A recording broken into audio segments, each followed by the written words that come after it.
আজকে মহিলা দল স্বাধীনের পর আজকে মহিলা দল যে চমকটা আমাদের দেখাইল বিএনপিকে, আজকে কেস এবং বিভিন্ন আইটেমে মহিলা দল 47তম প্রতিষ্ঠা বার্ষিকী পালন করতেছে। এই জন্য মহিলা দলকে আমি ধন্যবাদ জানাই। আগামী দিনে মহিলা দল সোদপুর সমাজে পুরুষ যত ভোট তত মহিলারও ভোট, এটা মনে রাখবেন। আগামী দিনে আপনারা ঐক্যবদ্ধ থাকে, সামনে জাতীয় নির্বাচন ধানের শীষ যেভাবে আপনারা বাড়ি বাড়ি যে ধানের শীষের পক্ষে কাজ করে আমাদের নীলফামারীর 4 আসনের এমপি যে মনোনীত হবে তাকেও আমরা জাতীয় সংসদে উপহার দিতে পারি।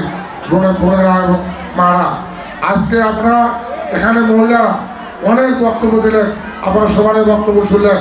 আমরা আগামী দিনে মিলেমিশে আগামী দিনে আমরা কাজ করবো। নিজেদের ভিতর মহিলাদের ভিতর নিজেদের ভিতর ঝগড়া কাজিয়া করবেন না, আবার মিলেমিশে আগামী দিনে কাজ করার জন্য আমি আহ্বান জানাবো। আপনারা মহিলা দল যারা আছেন আজকে প্রতিষ্ঠা বার্ষিকী মন খুলি পালন করতেছেন, বিগত দিনে করতে পারেন নাই, এই জন্য জেলা বিএনপির পক্ষ থেকে ধন্যবাদ জানাই। মহিলা দলের সাধারণ সম্পাদক আবার জানেন বিগত ফ্যাসিস্ট সরকারের আমলে রূপাকে বাড়ি থেকে নিয়ে মামলা দিয়ে জেলে 12-13 দিন ছিল, আপনারা সবাই জানেন।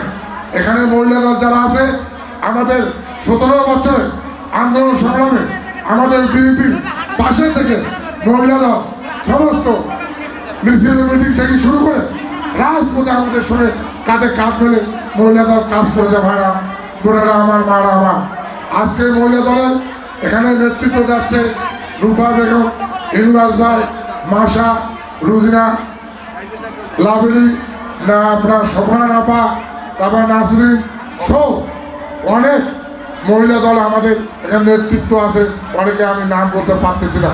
আপনারা আগামী দিনে আবার ভালোভাবে কাজ করবেন, ধানের শীষের পক্ষে কাজ করবেন, মহিলা দল শক্তিশালী করবেন। আমরা জেলা বিএনপির মহিলা দলের পাশে আছি, আগামীতেও আছি, এখনো আছি, সামনেও থাকবো।